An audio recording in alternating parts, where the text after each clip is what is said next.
আজকের এপিসোড মরা মানুষের ভিক্ষুক রূপ। এপিসোডটা মন দিয়ে শুনুন। তাহলে শুরু করি এপিসোডটা। পশ্চিমবঙ্গের এক প্রত্যন্ত গ্রাম, নাম তার মসুলডাঙ্গা। চারপাশে ঘন অরণ্য, কাঁচা রাস্তা, রাত নামলেই শিয়াল কুকুরের ডাক শোনা যায়। এই গ্রামে লোক সংখ্যা কম, বেশিরভাগ মানুষ ক্ষেত খামারে কাজ করে। গ্রামে নতুন মুখ খুব কমই দেখা যায়, কারণ এই এলাকা নাকি অশুভ। এখানে রাতের পর বাইরে বেরোনোকে মানুষ এড়িয়ে চলে। একদিন গ্রামের চৌরাস্তায় হঠাৎ এক ভিক্ষুক দেখা দিল।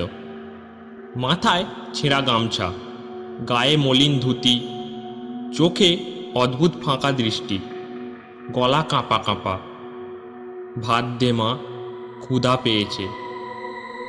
গ্রামের মহিলারা প্রথমে দয়া করে ভাত দিল, কিন্তু অদ্ভুত ব্যাপার, ভিক্ষুকটা খাবার হাতে নিয়েই অদ্ভুতভাবে তাকিয়ে থাকে। কেউ খেয়াল করেছে খাবারটা খায় না, শুধু মুখে তুলে গায়েব করে ফেলে। দুদিনের মধ্যেই গুজব ছড়িয়ে পড়ল, ও ভিক্ষুক মানুষ নয়, ওর পা নাকি মাটিতে লাগে না, রাতে শ্মশানের দিক থেকে আসে আর ভোরে মিলিয়ে যায়। গ্রামের হরিচরণ রাতের বেলা তাড়াহুড়ো করে ক্ষেত থেকে ফিরছিল। সেই ভিক্ষুক রাস্তার ধারে দাঁড়িয়ে ডাকল, বাবা, এক গ্লাস জল দেবে? হরিচরণ ভয়ে কাঁপলেও কাছে গিয়ে জল দিল।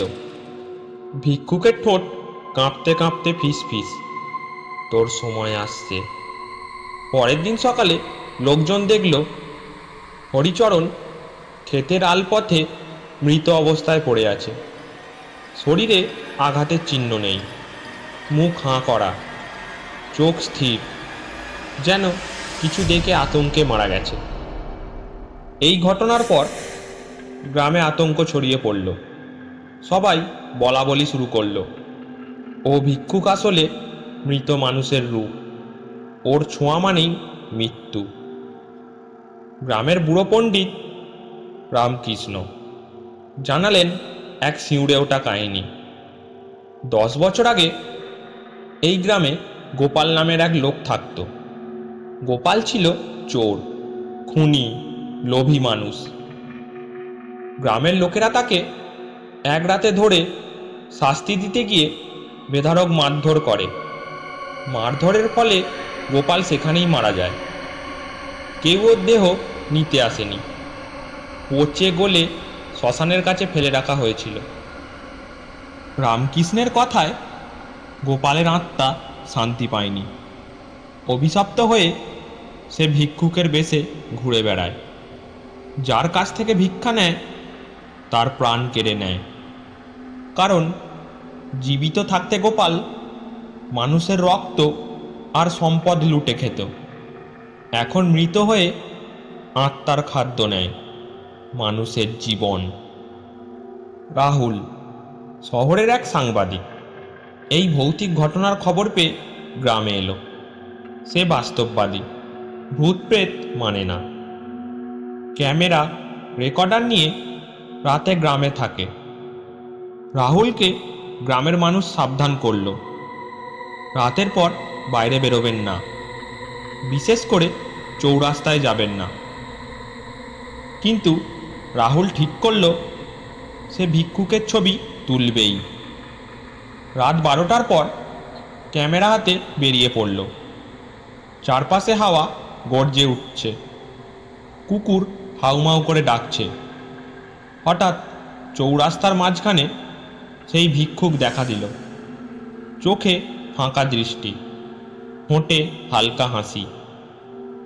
রাহুল জিজ্ঞাসা করল, কে তুমি? কেন মানুষের প্রাণ নাও?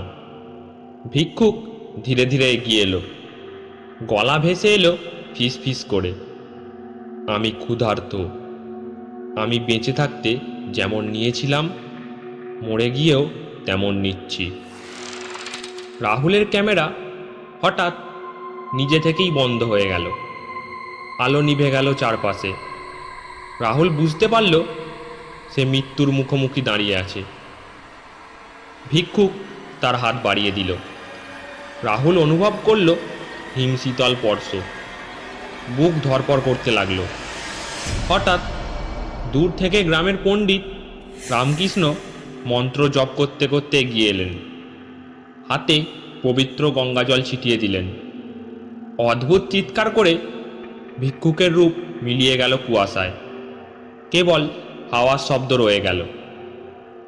রাহুল বেঁচে গেলেও অদ্ভুতভাবে দুর্বল হয়ে পড়ল।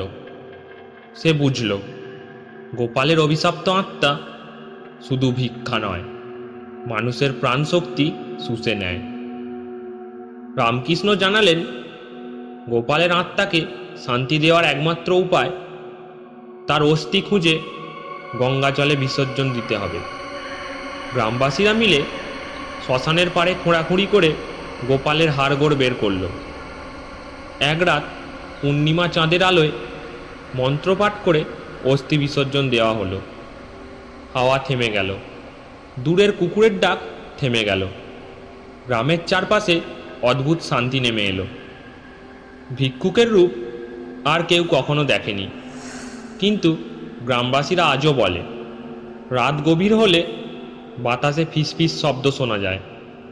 ভাত দে মা, ক্ষুধা পেয়েছে।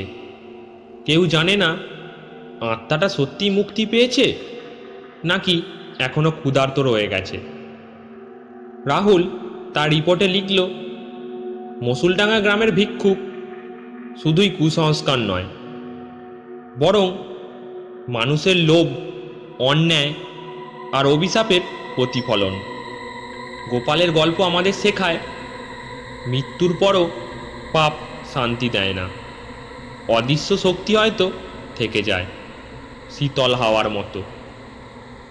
গ্রাম শান্ত হলেও মাঝে মাঝে মাঝরাতে চৌরাস্তার বাতি নিজে থেকে নিভে যায়, আর বাতাসে ভেসে আসে সেই কণ্ঠস্বর, ভাত দে মা।